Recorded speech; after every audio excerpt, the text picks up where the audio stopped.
Hello children, welcome to असा education.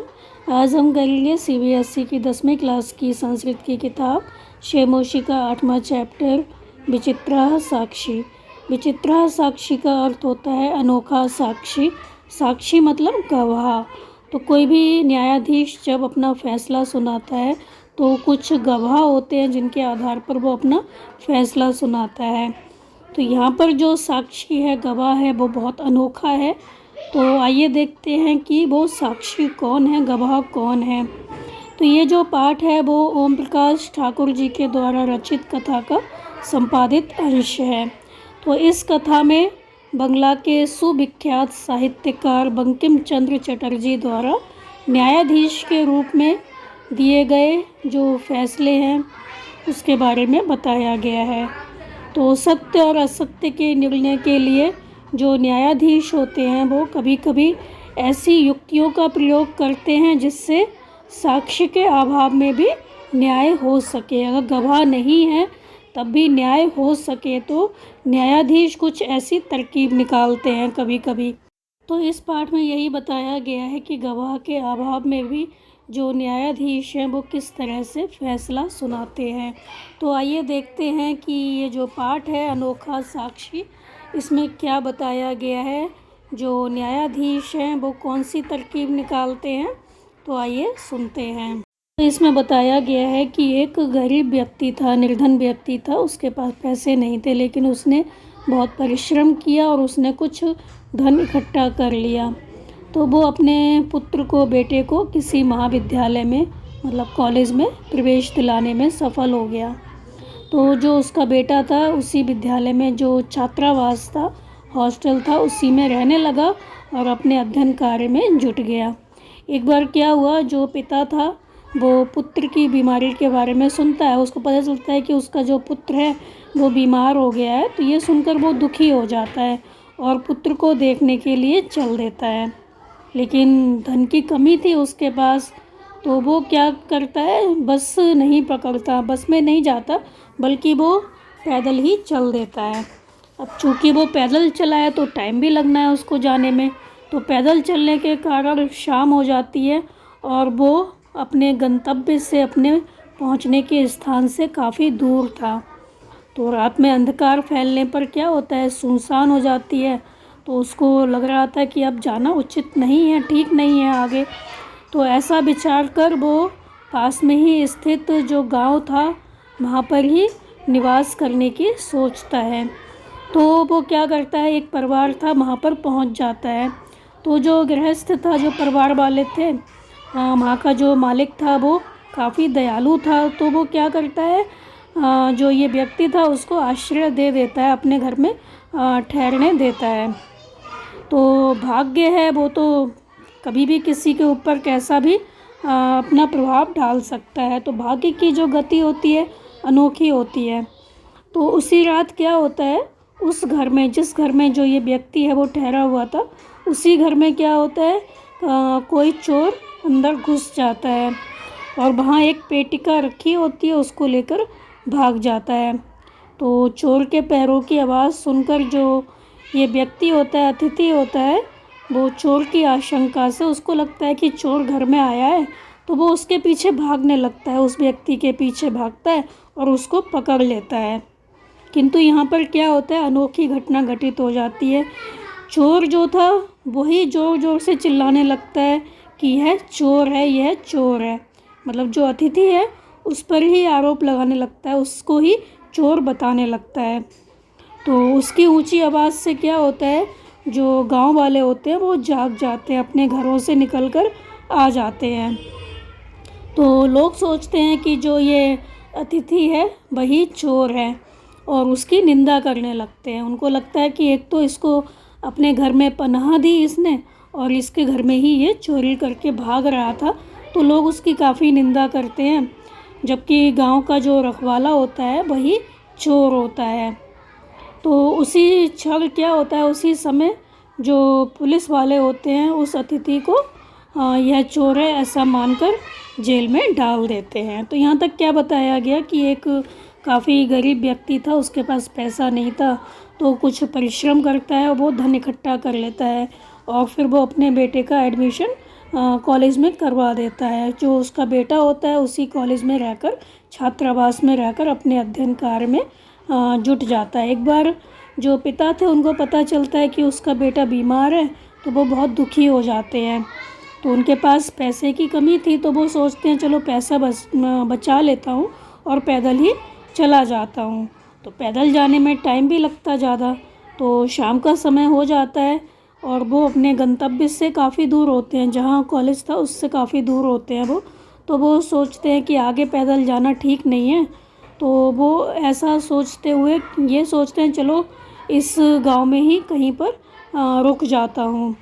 तो एक व्यक्ति थे, उनके यहाँ वो पहुँच जाता है। जो गृहस्थ था, जो परिवार का मालिक था, वो काफ़ी दयालु था। तो वो क्या करते हैं, जो ये व्यक्ति होता है उसको अपने घर में आश्रय दे देते हैं। लेकिन उसी रात क्या होता है, उस घर में चोर आ जाता है। वहाँ पर एक पेटिका रखी थी, बॉक्स रखा था, उसको लेकर वो भागता है। तो चोर के पैरों की आवाज़ सुनकर जो अतिथि होता है वो जाग जाता है और चोर की आशंका से उसके पीछे पीछे भागता है और उसको पकड़ भी लेता है।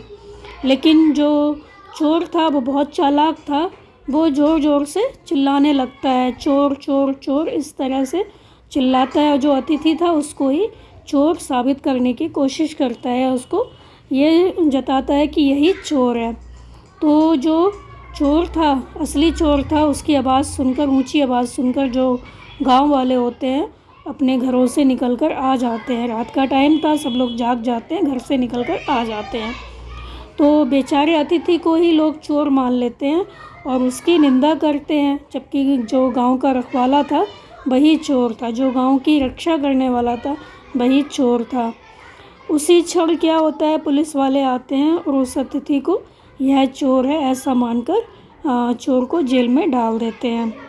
अगले दिन जो वो रखवाला था, चोरी के आरोप में उसे जो अतिथि था उसको न्यायालय ले जाता है।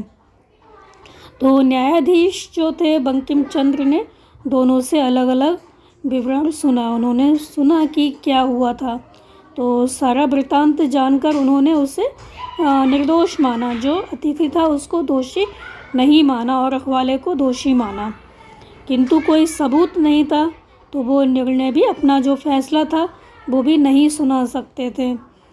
इसके बाद उन्होंने उन दोनों को अगले दिन न्यायालय में पेश होने के लिए कहा, आदेश दिया कि वो अगले दिन कोर्ट में हाजिर हों। अगले दिन दोनों आते हैं न्यायालय में, अपना अपना पक्ष रखते हैं।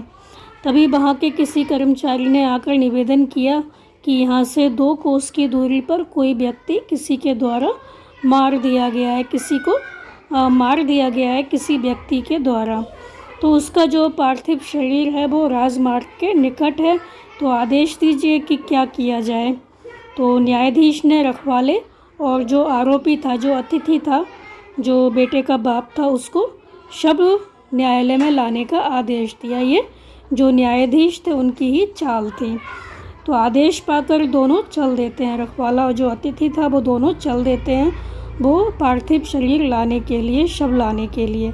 तो वहाँ पहुंचकर तख्ते पर रखा हुआ और कपड़े से ढका हुआ जो शव था वो कंधे पर लाद कर न्यायालय की ओर चल देते हैं।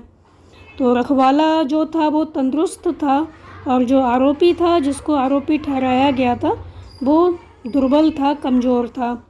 तो भारी शव को कंधे पर ढोना उसके लिए काफ़ी कठिन काम था, तो बहुत अधिक उसको दर्द हो रहा था कंधे में। तो उसका रोना सुनकर जो रखवाला होता है वो उससे कहता है, दुष्ट, मुझे चोरी हुई पेटिका लेने से रोका था, अब अपनी करनी का फल भोग। तो जो रखवाला होता है वो अतिथि से कहता है, उस दिन तूने मुझे चोरी हुई पेटिका लेने से रोका था, अब अपनी करनी का फल भोग। तो इस चोरी के मुकदमे में तुझे 3 साल की कैद होगी, कारावास तू पाएगा। तो ऐसा कहकर वो ज़ोर ज़ोर से हंसने लगता है। फिर जिस किसी तरह उन दोनों ने क्या किया, शव लाकर चौराहे पर रख दिया। तो न्यायाधीश ने उन दोनों को फिर से घटना के विषय में कहने का आदेश दिया।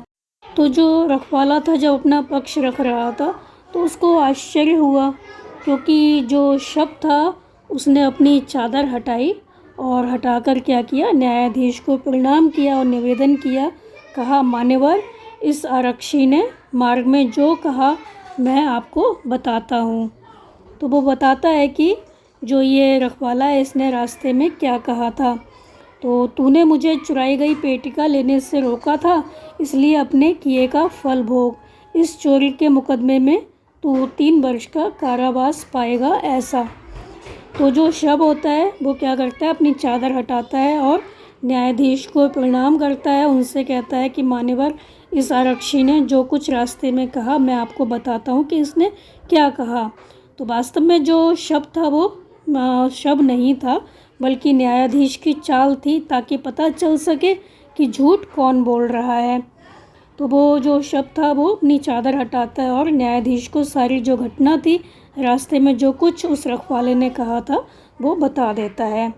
तो जो न्यायाधीश होता है फिर वो क्या करता है, जो आरक्षी था, रखवाला था, उसको कारावास का दंड सुनाता है और जो अतिथि था, आरोपी जिसको ठहराया गया था, उसको सम्मान सहित छोड़ देता है।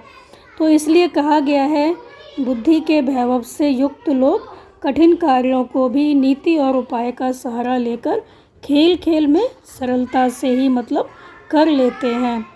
तो कोई भी कठिन काम होता है उसको किस तरह से हल करना है, तो अपनी बुद्धि लगाकर, जो बुद्धि के वैभव से युक्त लोग होते हैं जिनके अंदर बहुत बुद्धि होती है, अपना बुद्धि लगाकर अपने उपाय से वो क्या करते हैं, उपाय का सहारा लेकर बहुत ही सरलता से कोई भी विषय होता है उसको हल कर लेते हैं।